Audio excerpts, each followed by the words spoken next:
The cold wind moved quietly through the tall pine trees of a forest outside Montana, USA.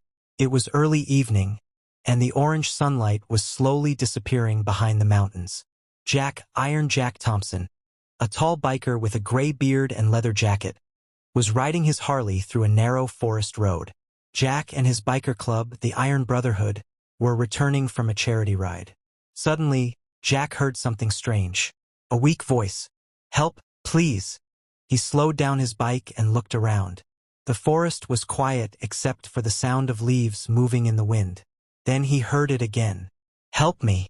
Jack parked his bike and walked toward the sound. As he pushed through the bushes, his heart suddenly dropped. There, tied to a large oak tree with a heavy metal chain, was an elderly woman. She looked around 80 years old. Her gray hair was messy, her clothes were dirty, and her hands were shaking. The chain around her waist was locked with a thick padlock. Jack's eyes filled with anger. "Who did this to you?" he asked gently. The old woman looked at him with tired eyes. My own family," she whispered. Jack couldn't believe it. She explained that her grandson wanted her small house and land. When she refused to sign the papers, he brought her into the forest that morning and chained her to the tree, so she wouldn't cause problems. Jack felt his fists tighten. He pulled out his phone and called his club. "Brothers, I need you here. Now." Within 20 minutes, the quiet forest road began to rumble. One by one, motorcycles appeared. The sound of 50 Harley engines echoed through the trees. The Iron Brotherhood had arrived.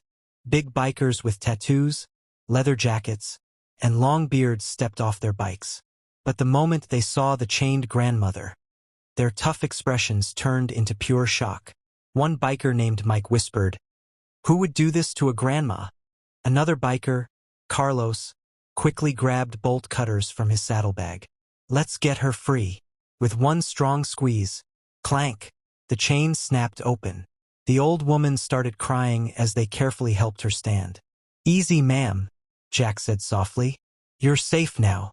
One biker placed his warm jacket around her shoulders. Another brought a bottle of water. A third biker called an ambulance. But the story didn't end there. When the police arrived, the bikers calmly explained everything and showed the chain that had been used. The officers were furious. Later that night, the grandmother's grandson was arrested for elder abuse and illegal imprisonment. But what the bikers did next surprised everyone even more. Instead of simply leaving, the 50 bikers escorted the grandmother all the way back to her small farmhouse. The powerful sound of 50 motorcycles filled the small-town roads as they rode slowly beside her ambulance. Neighbors came outside their houses, confused and curious. When they learned what had happened, many people started crying. The bikers stayed at her home until late at night. They fixed her broken front gate. They cleaned the yard. One biker even repaired the leaking roof. Before leaving, Jack gently held the grandmother's hand. "You're not alone anymore," he said. She smiled through tears. "You boys saved my life." The next morning, photos of the 50 bikers standing beside the small farmhouse spread across social media. People called them heroes.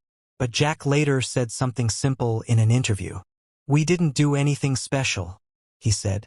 "We just helped someone's grandma, the way we'd want someone to help ours." And deep in that Montana forest, the broken chain still lies near the oak tree, a reminder that sometimes the toughest-looking people can have the kindest hearts.